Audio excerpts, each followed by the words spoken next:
Salut à tous les amis, j'espère que vous allez bien. On se retrouve pour la review de WWE NXT TakeOver Toronto. C'est parti les amis.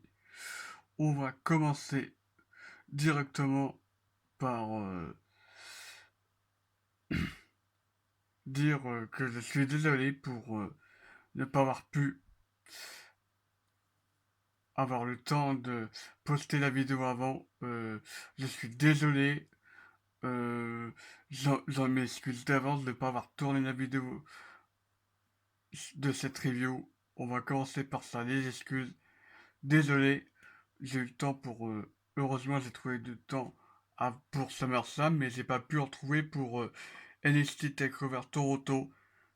Dans la semaine, cette vidéo sera publiée. Je tourne ça le dimanche soir et dans la semaine... enfin, le samedi soir, pardon. Enfin bref. Euh, à partir du dimanche, ou pendant la semaine prochaine qui viendra, la vidéo sera publiée. Enfin bref, passons au match. On va commencer au match tag team entre les Street Profits et Undisputed Era représentés par Bobby Fish et Kyle O'Reilly. Les Street Profits conservent euh, c'est Angelo Dawkins qui détruit Kyle O'Reilly et Bobby Fish et Montesford qui fait un splash sur Bobby Fish, il me semble. Et c'était un bon match, clairement. C'était un bon opener. Il y a eu des bons spots. Normalement, l'énorme séquence qui a mené à la victoire, auquel il y a eu un plongeon suicide, les deux spires d'affilée. Où il y a eu également les enchaînements avec les souplesses. Enfin, la souplesse est assistée, qui était magnifique à voir. Il y a eu des centres du coude. Enfin, bref, des plongeons, des souplesses, enfin bref, des bons spots. On a tout vu dans ce match. C'était un bon opener. J'ai vu mieux comme opener. Je, mais c'était quand même un bon match. Je vais mettre la note de vite. On recommence. On va faire le deuxième match. Alors, je vous rappelle que Yoshirai a fait un heel turn. Pour ceux qui ne savent pas. Euh, Yoshirai a fait un heel turn lors du TNA Takeover. C'était a fait la c'était au même takeover qui a précédé Money in the Bank en fait. Lors d'un match où il a affronté Shayna Baszler, euh, Yoshirai a perdu et elle a attaqué Candice LeRae qui a tenté de aider Yuri Shirai en plus. Et ensuite elle a fait un personnage assez sombre. Euh, et durant cette storyline, euh, le nouveau personnage sombre de Yoshirai est bien développé. Elle parle en japonais. Elle, la tenue est bien faite, l'entrée aussi. Euh, Candice LeRae, euh, j'ai, elle a, elle a essayé de raisonner Yoshirai, mais voilà. Et à bout d'un moment, bah, elle a craqué. Ensuite, bah, la rivalité s'est vraiment lancée à partir du match qu'on a eu. Je... Et ce match est censé construire le nouveau personnage de Yoshirai. Et c'est très bonne décision de faire gagner Yoshirai. Vraiment, c'est une très bonne décision. Et elle a, en plus de gagner, elle a dominé le match. Clairement, euh, rien qu'à elle a la souplesse au tout début de match sur la table des commentateurs, elle a annoncé la couleur du match, elle annonce franchement rien que ce spot du début, cette souplesse, ça ça a envoyé du lourd, clairement. Et à aucun moment Cody Sauer, lorsqu'elle avait des temps forts, à aucun moment elle a réussi à prendre le dessus sur Yoshirai, d'où la domination de Yoshirai pendant tout le match. Franchement, je mets très bien petit 7 sur ce match. Un match qui pour moi aurait pu être un show stealer si il y a eu un changement de titre. Après, je suis content du résultat en soi, mais voilà. J'aime les trois superstars. Je pars bien sûr de Velvet Dream, Pete Dunne et Roderick Strong, qui est représentant également de Undisputed Era, tout comme Bobby Fish et Kyle O'Reilly. Alors, on a tout vu dans ce match. Les spots, des, on a eu des super kicks, on a eu les sharpshooter, euh, on a eu un Devali Driver, on a Pete Dunne qui s'amusait à tordre les doigts de ses adversaires, on a eu une descente du coude face au Coast to Coast de Velvet Dream, mais c'est exceptionnel. Euh, Ce spot, c'est pour moi, rien qu'à ce spot, Velvet Dream a gagné le match. Et il y a eu aussi les enchaînements de coups de coude, il y a le double sharpshooter de Roderick Strong. Franchement, à E3, je dis pas qu'ils envoient le show, mais ils ont fait une très belle prestation. Je mettrais 8,5 à ce match. Franchement, très, très beau match. J'ai rien à dire de plus. On va passer au match NXT Women's Championship, le titre NXT des femmes. Shayna Baszler à ma gauche contre Mia Yim. Shayna Baszler qui, je vous le répète, a conservé son titre face à Yoshirai. Et pendant le match, c'était un match serré et violent, je vais pas vous mentir. Il a beau être violent, le problème c'est que à aucun moment j'ai vu Shayna Baszler en danger. C'est, je sais pas comment vous expliquer. Mais Anib, elle attaquait, elle a fait une belle prestation, mais le problème c'est que à aucun moment je voyais Shayna Baszler douter. C'est ça que je veux dire. Enfin, Miani elle tentait des attaques, et des contres, et des sprints de soumission et tout, mais à aucun moment je voyais Shayna Baszler douter, euh, reculer. C'est ça le problème que j'ai à ce match. C'est un très bon match, y a pas de souci, parce que certes, Baszler a gagné, mais parce que quand même, dites-vous que avant le match, Marina Shafir et Jasmine Duck se sont fait détruire par Mia Yim. Donc j'aurais été Shayna Baszler, je me serais, je dis pas que je me serais pissé dessus, mais j'aurais eu des doutes.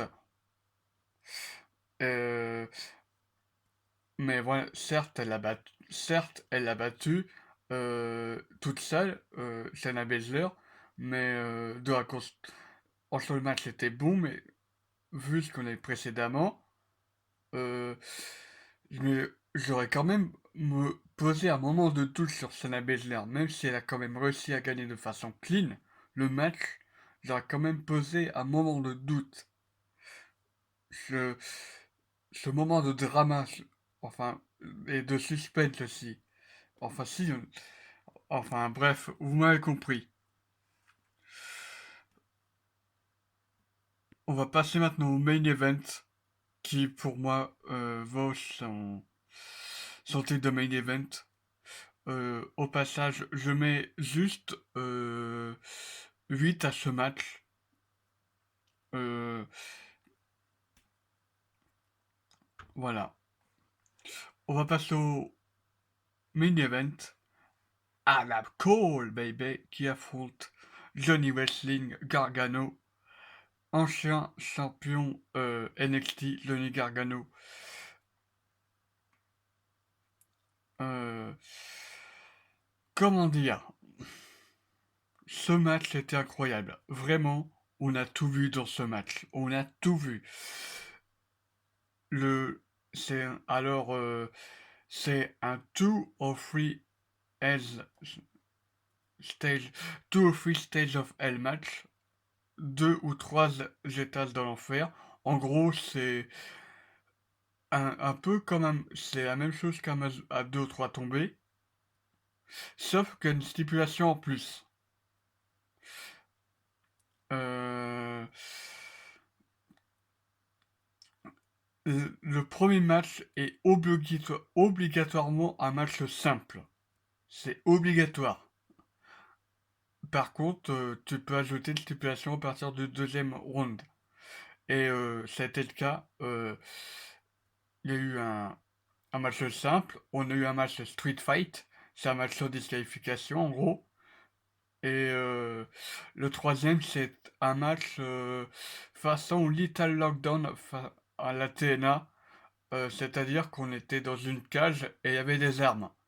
Alors que les matchs traditionnels de WWE, c'est juste un match en cage. Il n'y a pas d'armes. Enfin, à la WWE, normalement, quand tu vas avoir une arme euh, en cage, le, il faut qu'il y ait quelqu'un qui lance une arme, quelqu'un qui soit hors du ring ou qui donne en faisant passer par la porte. Enfin bref, vous m'avez compris. Alors, pour revenir au match, très très beau premier round, clairement. On a tout vu dans ce match. C'était un match serré. Il y a eu euh, des Jumping DDT de Gargano, des Oshigoroshi, des Brainbuster, un match vraiment euh, intense, des bons spots, des plongeons suicides, enfin bref, on a tout vu dans ce match. Et un spot qui m'a bien fait rire, enfin ça, ça m'a bien diverti. T'as Adam Cole qui évidemment fait son rôle de heel. Il s'en prend à l'arbitre parce que évidemment il a fait son finisher. Euh, je sais plus comment ça s'appelle son finisher, mais je sais que Gargano est à genoux. Il se jette dans les cordes et Adam Cole se jette dans les cordes et fait un espèce de dropkick à l'arrière du crâne de Johnny Gargano. Ah, on a vraiment et juste après on a le décompte de l'arbitre. Un, deux, dégagement juste avant 3 et là embrouille avec l'arbitre et Adam Cole. Il prend une chaise, il lui dit attention, tu vas te faire disqualifier. Euh, il distrait l'arbitre, Loblo, il se dégage du Loblo. Adam Cole, non mais ensuite il y a eu Adam euh, Gargano qui reprend le dessus et il prend la chaise. Et il se dit comme on a le droit à un street fight match, et il s'est sacrifié un point volontairement. Ensuite, euh, il y a eu une destruction de chaises, de coups de chaise sur Adam Cole. Il s'est fait détruire pendant le Street Fight match. Il s'est pris des coups de chaise dans le ring, hors du ring, dans les gradins. Il y a eu un spot où il y a eu un plongeon qui a détruit la barricade de sécurité.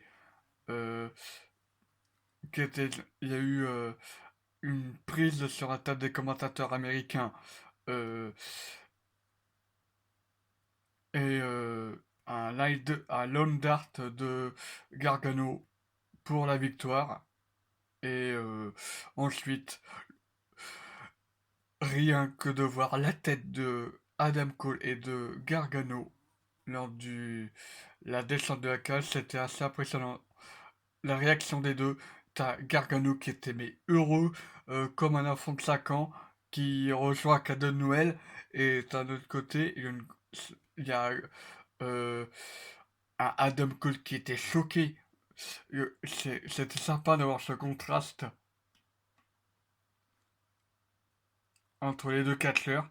Ensuite, il y a eu beaucoup de spots, mais les spots qu'il faut tenir, les spots principaux, ce sont les échanges de de stick, euh, les projections dans la cage, il y a eu également les prises sur les tables, euh, et ce spot final qui est juste exceptionnel. Vraiment, le spot, alors ils étaient tout en haut de la cage, ils ont escaladé une échelle, ils étaient sur une, euh, une table qui était même pas décrochée, et en bas du ring, ils avaient posé deux tables l'une à côté de l'autre qui étaient en face de l'échelle. Euh, où ils ont parvenu à escalader la cage. Enfin bref, il me semble que c'est Adam Cole euh, qui a pris Johnny Gargano et s'est jeté, il s'est sacrifié en fait. Et t'as Gargano qui à un moment portait un barbelé, qui l'enroule avec sa main, qui distribue des coups, qui essaie de donner des coups avec sur Adam Cole. Il l'a contré, ensuite il s'est passé ce qui s'est passé. Le spot final, 1, 2, 3, terminé. Il y a eu Adam Cole qui a eu le réflexe de faire le tomber juste avant de s'évanouir, enfin de poser sa main sur la poitrine de Gargano. Et après, il y a eu un des petits Deva qui ont aidé Adam Cole à relever et à célébrer sur le ring et à la scène. Et le show s'arrêtait là. On a eu tellement de spots sur ce match que je suis obligé de donner 10 sur 10. Et c'était un très bon takeover. Clairement, j'ai pas vu mieux. J'espère que vous avez apprécié cette vidéo. On se retrouvera bientôt pour All Out. Et j'espère que vous apprécierez All Out. Salut tout le monde, à la prochaine.